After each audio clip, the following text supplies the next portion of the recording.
Hello, everybody. This is Glenn Henderson. As you know, I have been bringing us many different episodes on this Win with Glenn. And, when I talk about Win with Glenn, it's not win because you are with me, but that we win together. And part of that is having people who are smarter than I. And there's a whole bunch of people that are smarter than I.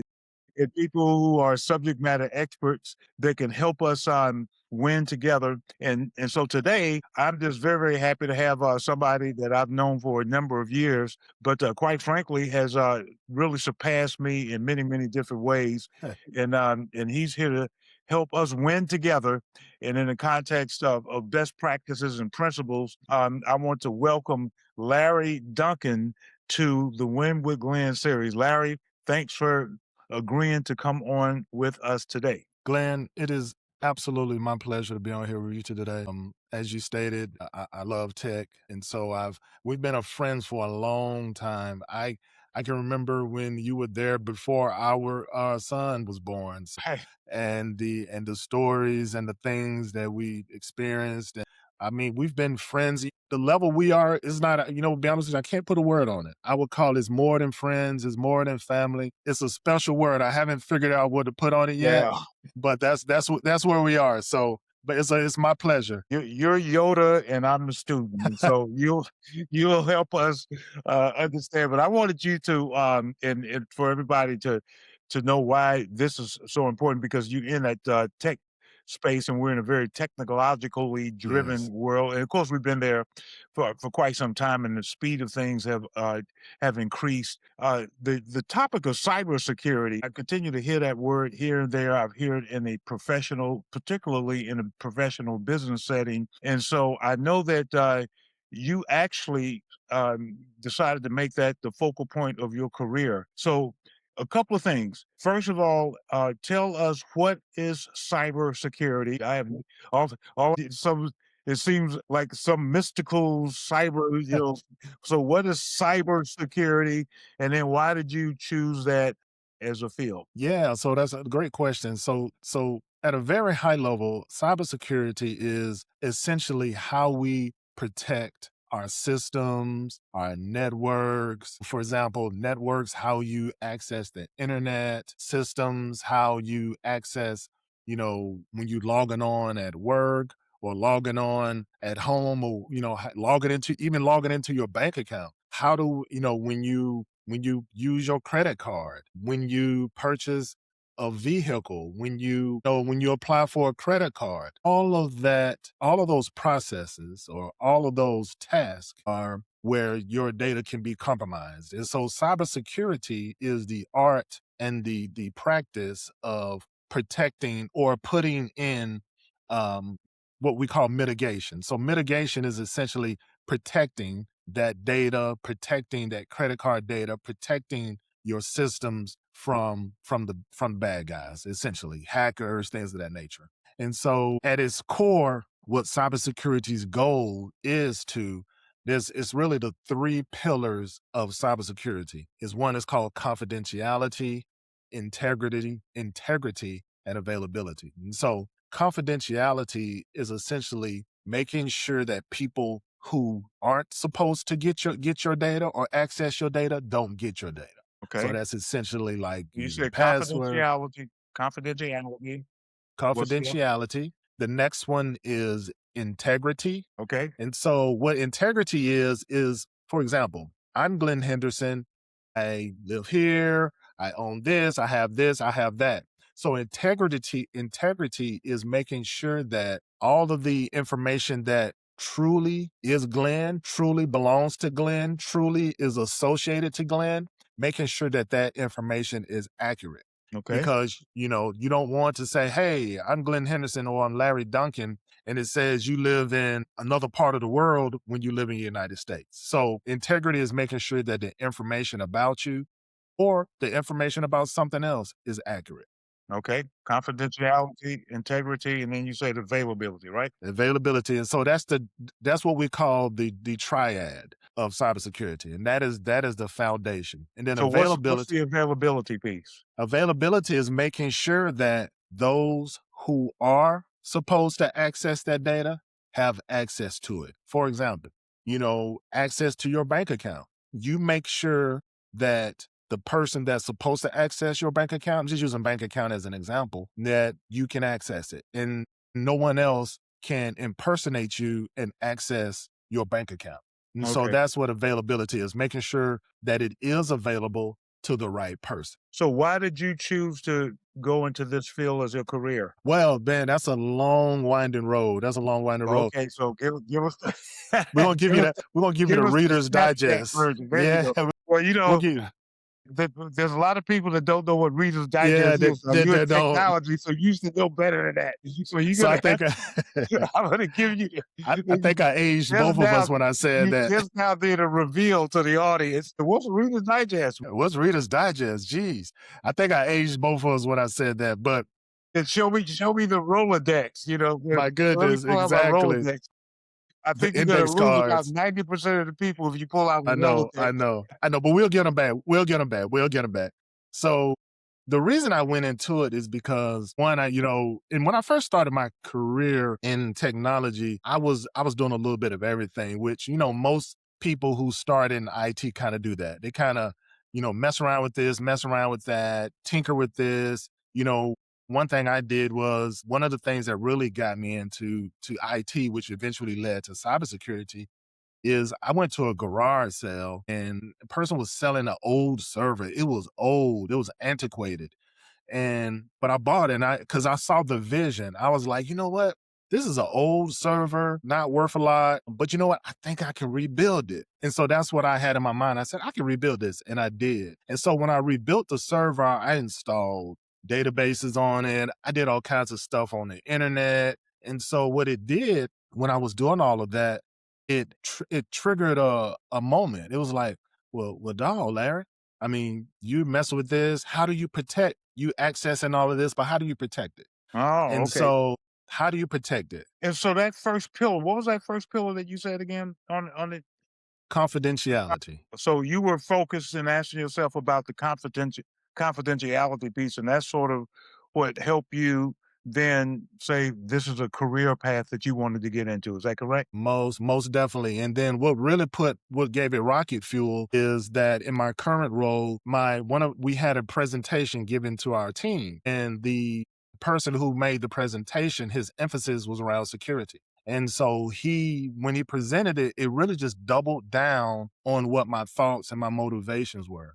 And I was Okay. like, you know what? Cybersecurity is where I want to be. And that kind of struck the match. And so after that, what I decided to do, because there's so many certifications out there and so many things you can do. And so what I said I'm gonna show myself relevant. I'm gonna show myself the knowledge that I know, the skills that have attained. So I pursued a couple of certifications to kind of take my career to that next level. So how And long have so you been doing this? I've been in cybersecurity roughly 5 years, but in IT overall, it's been like probably 20 years. And how It's many been like 20 years. certifications have you been able to say that you've achieved now? Yeah, I have two related to cybersecurity. I have one which is, kind of like they consider it the gold standard of cybersecurity, and that is the CISSP. And so what that certification is, it is called the Certified Information Systems Security Professional. And so I studied for that exam. I'm be honest with you, one of the hardest exams I've taken in my life. And that includes college, that includes high school, that includes everything. That was a tough exam. And I really, when I was taking it, I thought I was failing the whole time. That's how difficult it was. But in saying all of that, and so I passed that exam, I got that certification, and essentially what it does, it says, hey, this individual, he knows about security. I'm not saying I'm the expert because security is such a broad and in-depth field, and there's so many nooks and crannies and corners of it. However, I can speak at a high level every aspect of cybersecurity. Okay, well, there Yeah. there you are for everyone that's with us and listening. Even though Larry says he's not an expert, he is an expert. He may not be the expert that he's eventually going to be, but he is an authority on the topic. So here's a question I have for us.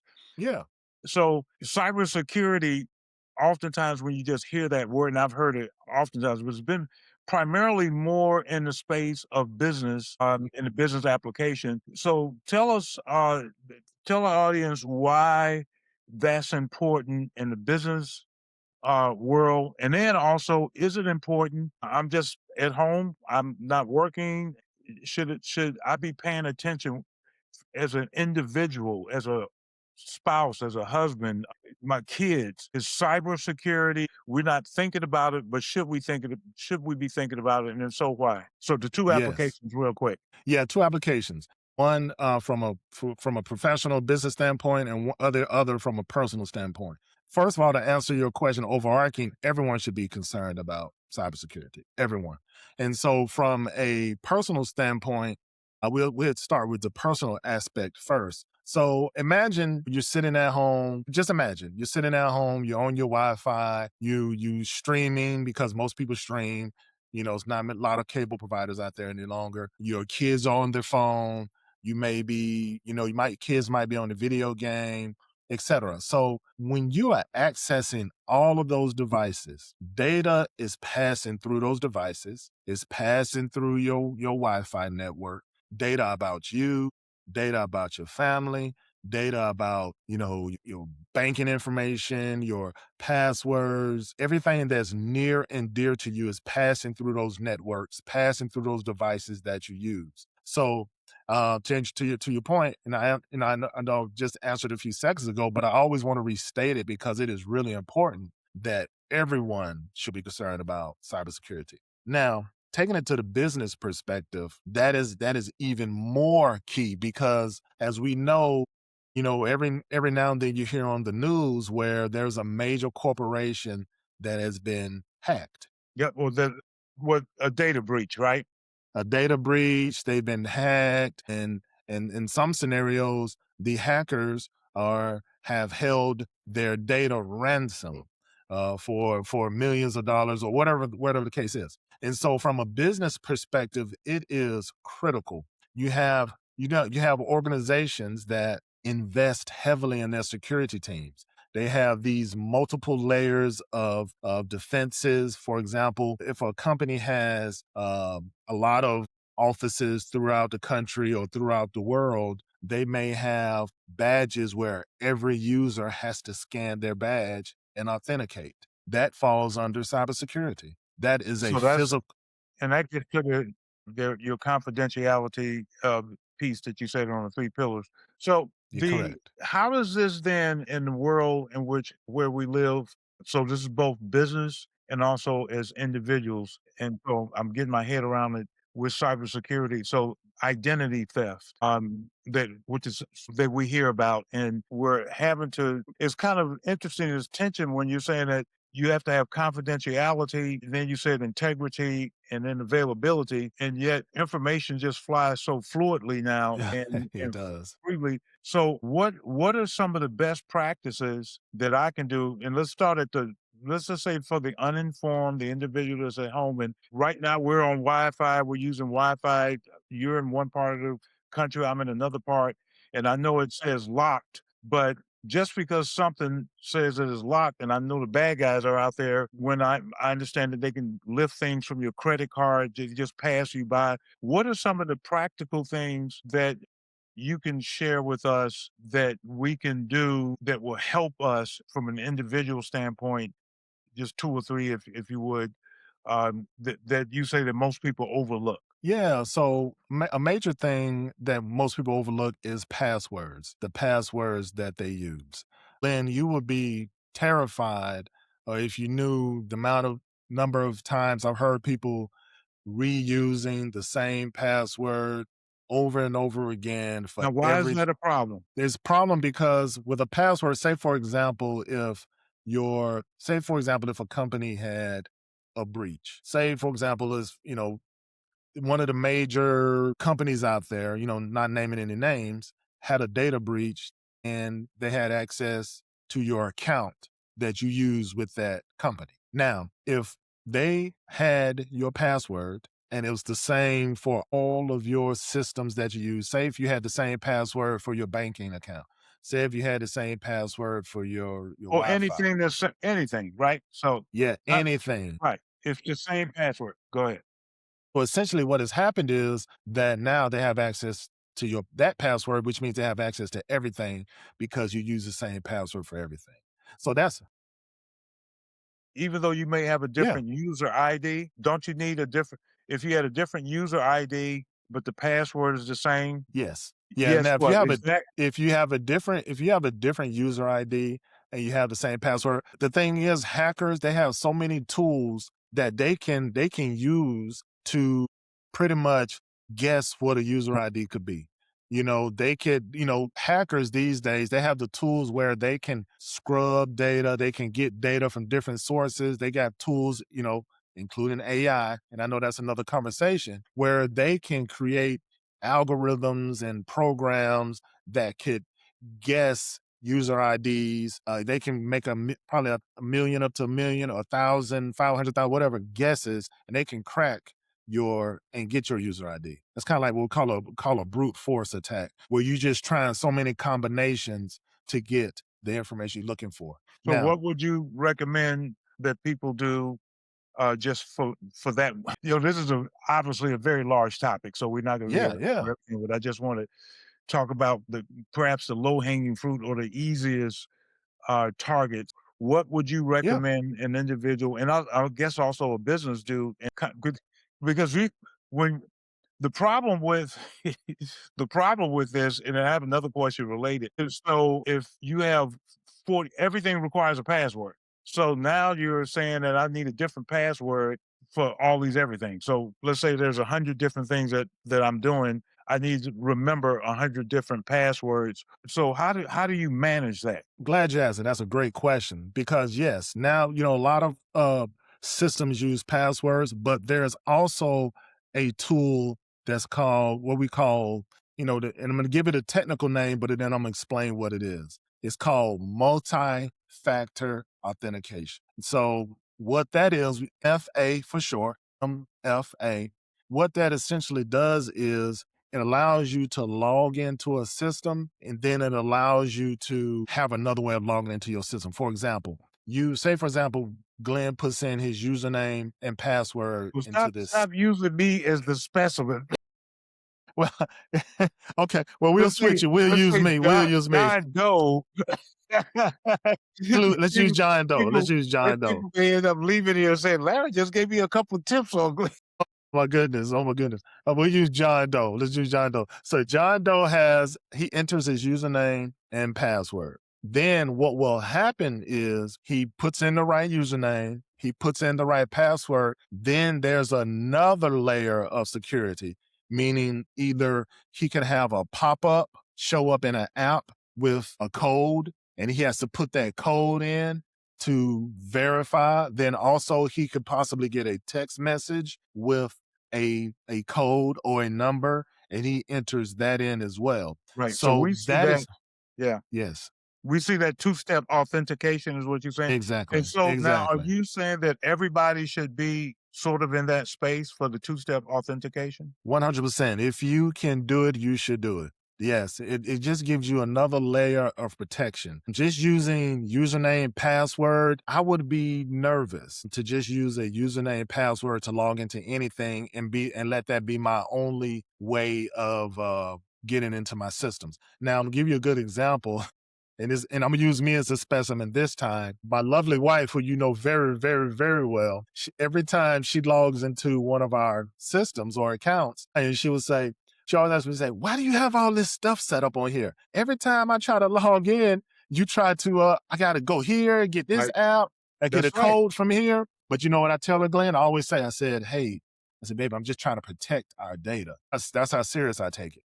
I said, because if if you put layers, it's like you laying in the bed. Imagine you laying in a bed and you're chilling.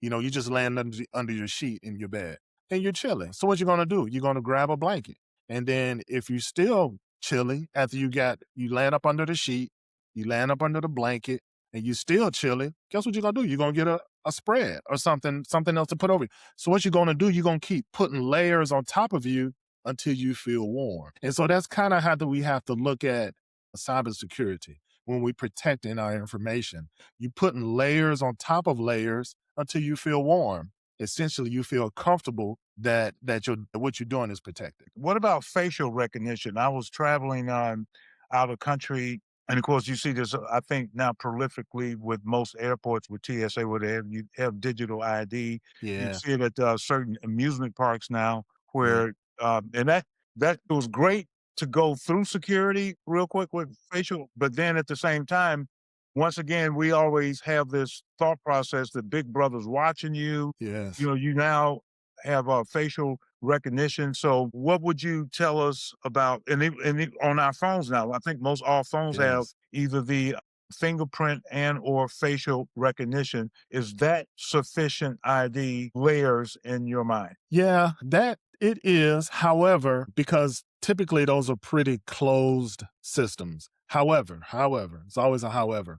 When you use those facial IDs, my concern is always where is this facial ID being stored? They say it's local to your phone, it's just authenticated to you. That's on your phone when you use your face ID to log into your phone. But when you go to the airport and you use a digital ID, like you said, Glenn, you go to the airport and they scan and you go in and it pulls up everything in the system. Where is that data being stored? Right. So In what one do of we these. do? What do we do? Well, that is a good great question. And that is one of the balances of, we like the convenience, but with that convenience, we may be giving up a little bit of something. You know what I mean? So it's like we love the convenience. We love the speed of getting through the security checks for the airlines, but we also given a system a facial ID, and where is that being stored? Because you can almost guarantee, and not to say I would do this or you would do this, you can almost guarantee that if a crime was committed and your facial ID is out there somewhere and you were a suspect, your facial ID, and they got to say if they got a picture of you. Oh, well, Larry's a suspect or John Doe is a suspect. They will run that image through every system they have where they stored your information, and they will find you like that. And so, because that, for example, with the airport, your facial ID is stored somewhere in one of these many data centers that exist, and so that's the cost. That's what you give up.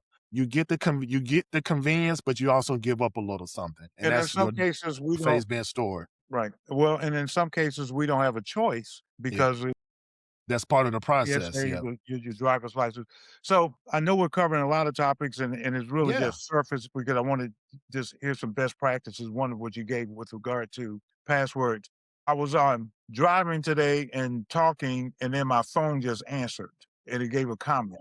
And I said, well, I wasn't even talking to you. And then I've looked at it at times, and depending on what application, I think in the tech space is recording, is Alexa, is Siri, is Google, they tell you that they're not listening to us and they're not hearing us. Help us understand how that works. I know. Is like in my house, is somebody listening to me and I think the tech people will say no.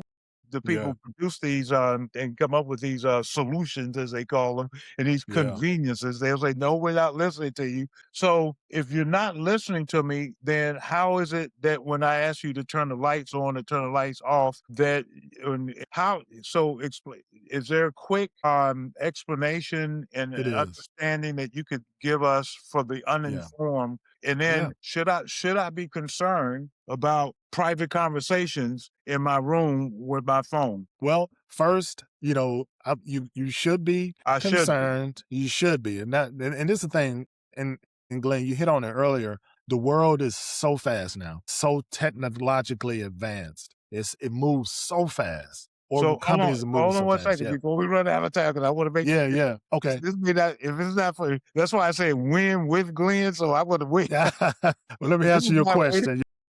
I'm gonna come. So you're telling me that are you saying that if I'm having a private discussion, and I'm talking about some sensitive things with my wife, I probably don't want to have my phone on or be around Alexa? Wouldn't recommend it. I wouldn't recommend it. You Now, wouldn't well, I rec will say this. I would not recommend it. Would not recommend it. Well, I will say this now. Those devices typically work off a wake word, WAKE. wake word, Yeah, but they're W-O-R-D. listening for the uninformed, a key word, but that means you listen to every word. Yeah, so the wake word is what triggers it to listen. That's the way it's designed, supposed to be designed. Is the designs like, hey, this for example, Alexa. Alexa is only going to trigger or begin listening to you if you say, "Hey Okay, Alexa," so or that's "Hey" how it or works. "Hey Siri." That's how Okay, it works. So that's it listens for that trigger word. Now, by design, it should not be listening if you're not,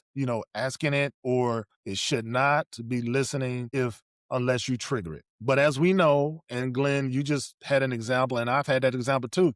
Like I could be in the car having a conversation, and my watch, it'll start responding. Siri will respond, that's and right. I'm like, and I I'm like, I what wasn't what I wasn't talk to even you. talking to you. I wasn't talking to you. So, and the thing is, there's also certain apps, like if you have an app in your phone, and this is what I'm going to tell, and I know probably coming short on time, but there's also certain apps that you download on your phone. It gives you the option. It says ask app not to track.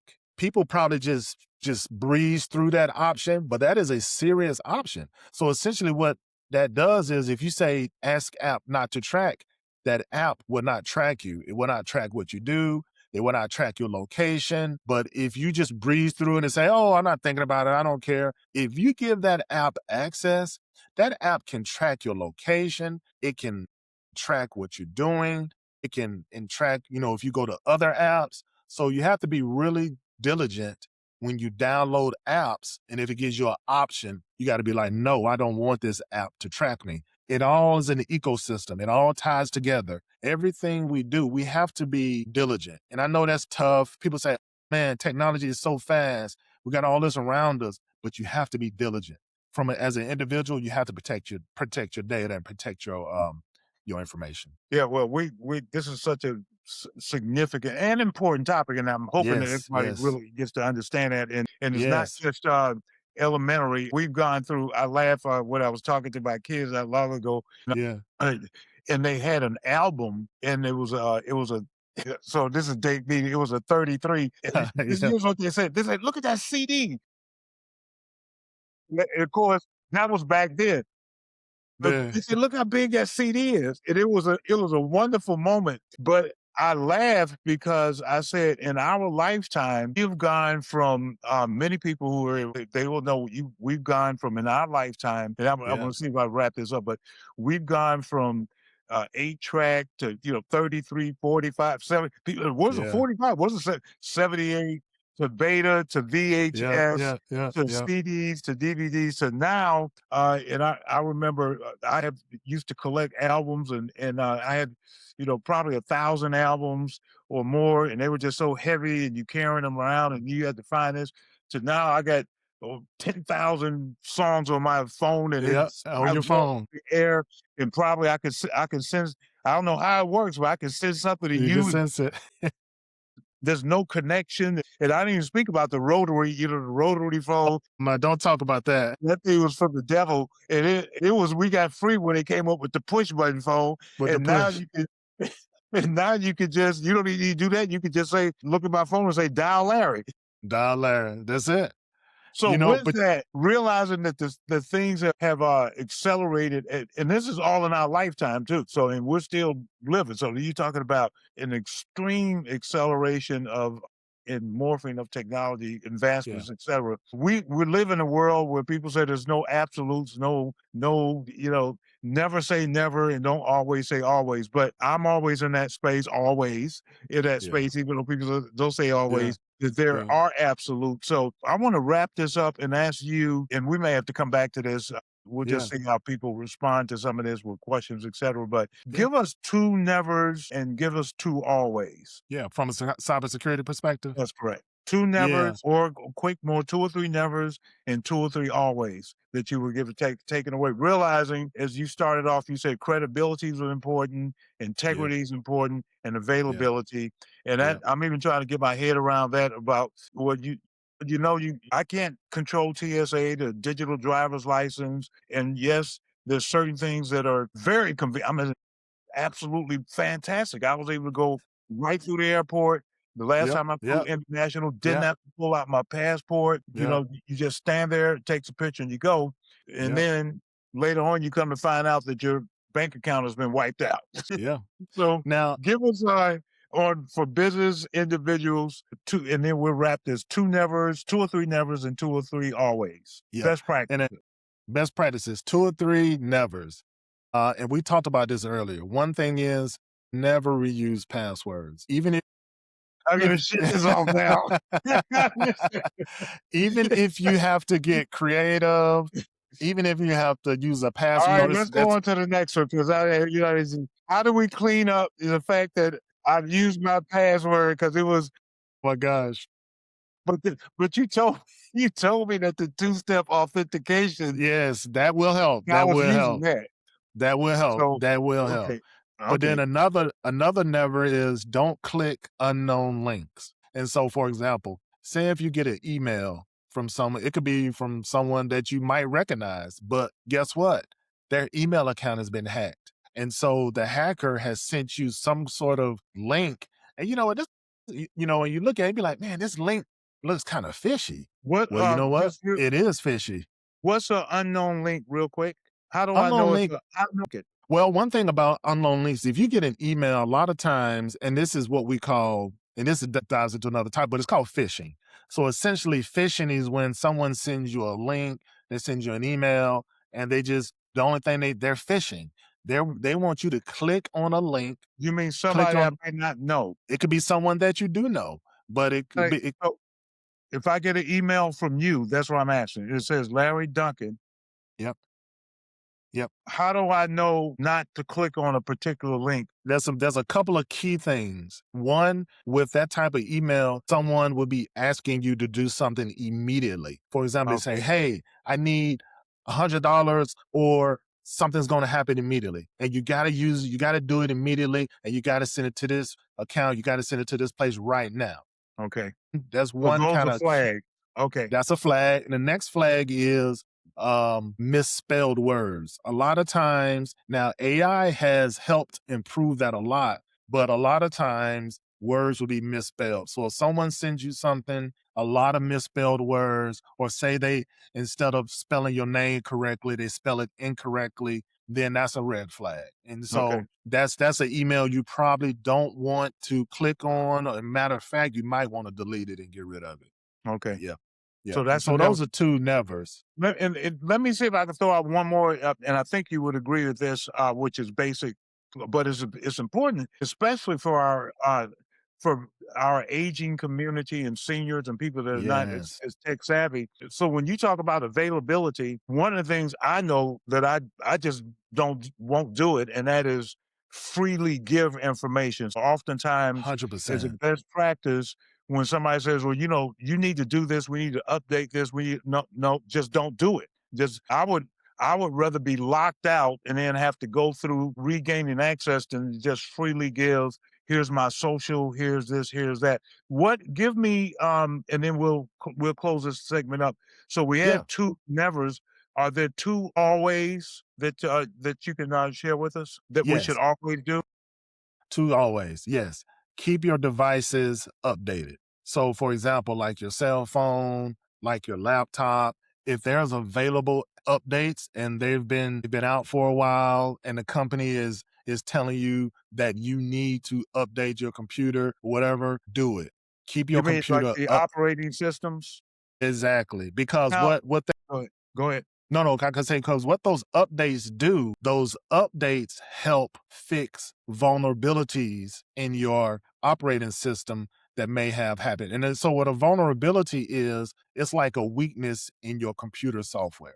And so, Okay. when there is a weakness in your computer software, that essentially is a backdoor for the hacker. So, Okay. what those updates do is they seal off that back door. And so that's why I said keep your laptops updated, keep your phones updated to the latest version. For example, Glenn, you know my spouse, my wife. I always have to every so often I have to go check her phone and make sure it's up to date because she's not going to do it. I mean, I love Right. her, but she's not going to do it. Right. And so, but I keep my phone up to date. The latest, I always have the latest updates. on my phone, on my computer, because I understand that if you don't update, then you could leave your computer vulnerable. Yeah. All right, give me one more always. And I tell you, before you give that one more always, I'll Yeah. comment on that update. My problem at time with updates is then the last update I did on my iPad, Yeah. then it just whacked out some of the other applications. Some of the applications Yeah. wouldn't work, and so that's a reason, not a good reason, but a Yeah. reason for which why at times people would be hesitant. So give me one more I agree. always, and then let's wrap this up because I've gone over time. But I want you to Yeah. the audience to walk away with some to dos in the context of cyberspace. Yeah. And so, Glenn, man, I tell you, I'm gonna give you one more, but it is so many I could give you. I could really, I'm telling you, so many I can give you, We'll come but I'm gonna back. give you one. And We'll we're have you gonna, yeah, come we'll back. come back. Go ahead. And one I would give you is very important. Everybody can understand this is back up your data, back up important data. Say, for example, if you're doing anything online, you're writing a paper, you're handling sensitive documents for your personal, say if you got a business and, this is a whole nother conversation because small businesses are really vulnerable. But if you have a business, back up your data, Are you a either, fan of the cloud? So I'm automatically backing up most everything that on the computer I have automatically backups. It's in the so-called cloud, and that's a whole different discussion. Is yeah, that is not a different here in discussion. my house, is in the cloud. Is that Yeah. sufficient? Yeah, I would say so. And I know you hear probably sound a little hesitation in my voice, but anytime you have another party that has your data, you always have to have a level of not to say doubt, but a level of awareness. I would say that awareness. Because essentially someone else does have your data. But I will say this with the cloud, and one other certification I have is I'm certified in cloud security knowledge by the Cloud Security Alliance. So I understand cloud security as well. And so those providers, they have very strong levels of security in place to protect your data. So yes, you are letting someone else have your data when you back it up to the cloud, essentially. Someone else is kind of storing it for you, but they have security. They have pretty strong security in place where it's very hard for anybody to access it but you. But yeah, so the cloud, I would use it because the cloud makes everything so convenient, Glenn. I use it. Well, I use it. I use it. You use it. well, it's Yeah. funny. It's funny, and Larry, I really do appreciate you. This has been well, I guess it's been frighteningly informative to me because I Yeah. said, Well, okay, I don't want to scare our audience where they don't want I, to do I, anything. I'm a champion of best practices. I've just been told I'm not walking in best practices, but I get it in what you shared with us, and thank you so much on the Yeah. confidentiality, integrity, and Integrity. availability. Yes. And so everybody, there you have it. Win with Glenn. Larry Duncan, extraordinaire in technology, has shared with us. I really wanted, and I'm hoping that you all have gotten some background and not just information, but something that you can actually use. And I'm hoping that you have been stimulated. I'm hoping that you've been challenged. I'm hoping that you have been awakened to the reality of the world in which we live. And hopefully you've learned something and that you're able to walk away with some things that's going to address this world of technology that we now live in. And Larry, thank you. I'm going to ask you to join me again on some other topics.